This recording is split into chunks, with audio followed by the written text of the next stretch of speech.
I'm someone that likes to try to, in addition to pointing out problems, try to come up with solutions.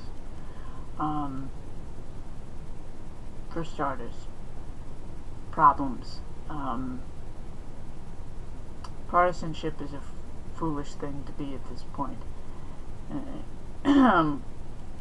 Republicans and Democrats are a two-headed beast. The only thing that's different about them in terms of the ones that are in power is the branding. That's about it.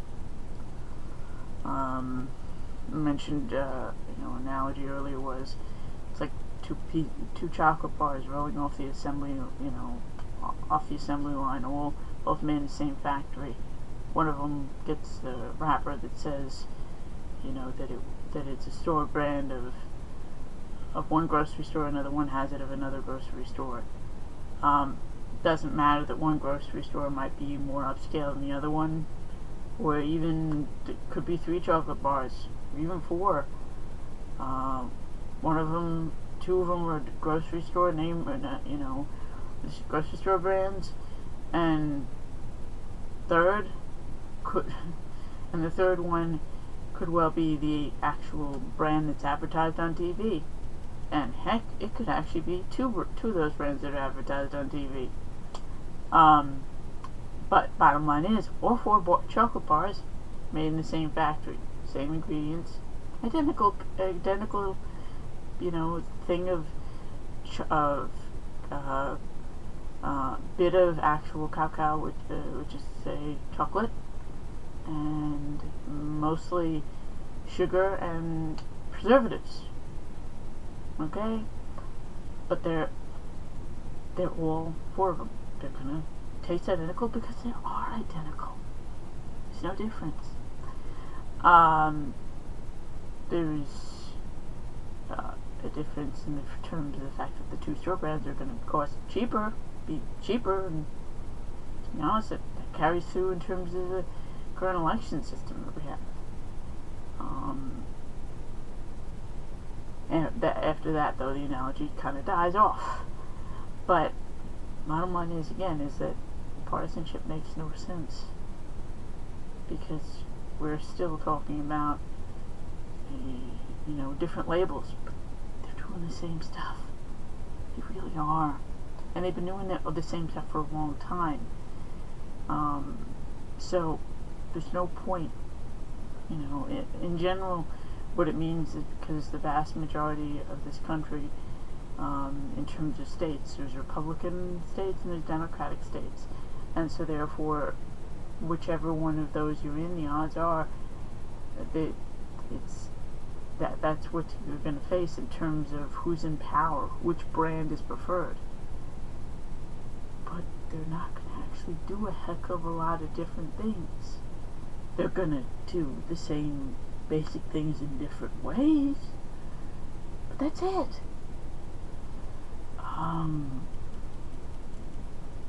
Again, some of the things are indeed different. I'm not going to say that it's completely homogenous in terms of policies on the ground, because it's not. But they do as evil of things as they could get away with, and they've been doing it for decades, if not centuries. That's the way it is. So I don't believe that it's the way it always will be. I really don't. I do believe that there's hope for change, but none of the routes to get there are going to be in any way, shape, or form easy. One that most occurs to me, well, there's 2 of them. Okay. There's one that is the legal route that it's currently been taken. It's just going to be a long slog if it ever even works. Again, I'm not saying that the one that I'm leaning towards in some regards is any better. But again, I put things out, and hopefully folks think about it as opposed to either jumping on one or the other, because my biggest thing is think it through first. I don't care if you think that I'm a total fool for saying what I say and thinking what I think. Whatever it is, think it through. That's my number one thing. Don't just call me a bunch of names and without thinking about it. Alright? one of the ways is to try and go through the courts and try to get election reforms passed that way. Okay. I'm not sure if that's actually going to work. I'm hoping it does.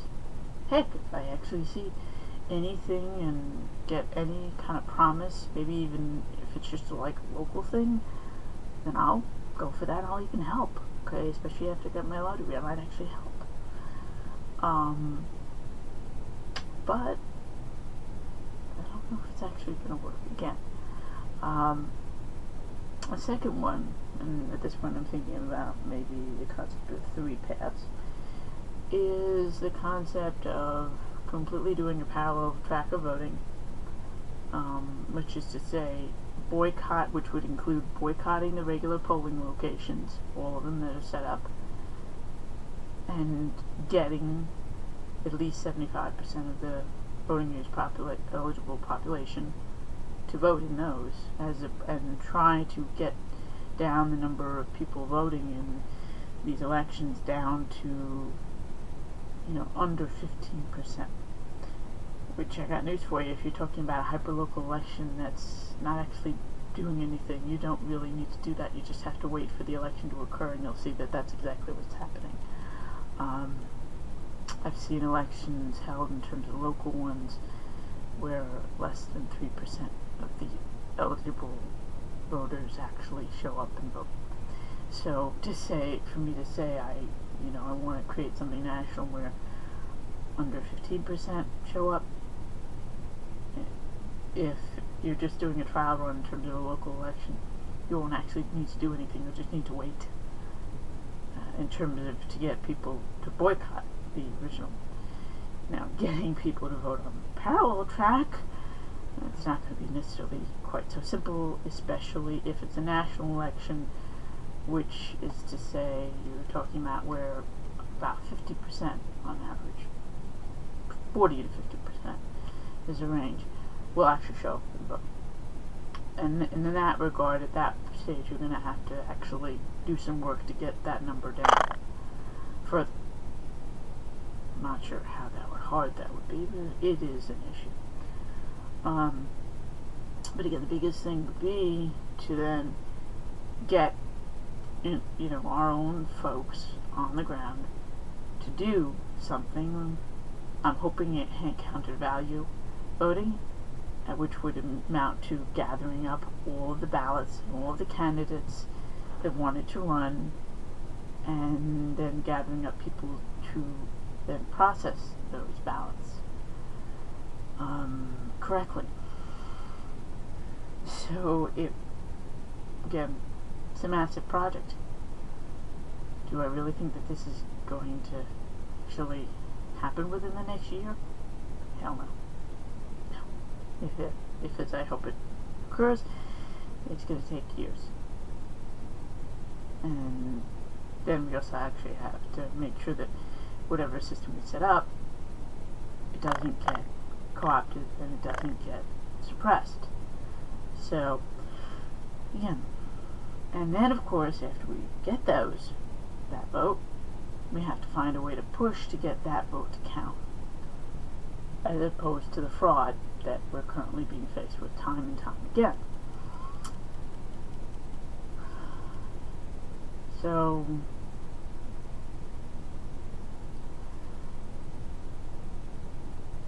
and might I add again, what I'm not talking about something that's easy. I'm not talking about something that's all simple. But if we want our government back, this would be in essence a grassroots kind of thing to get our government back and to completely, and yet in the scenario that I'm proposing, there's a chance that all of the people that are a mess could actually just get up and leave peacefully. Might even be a sizable one.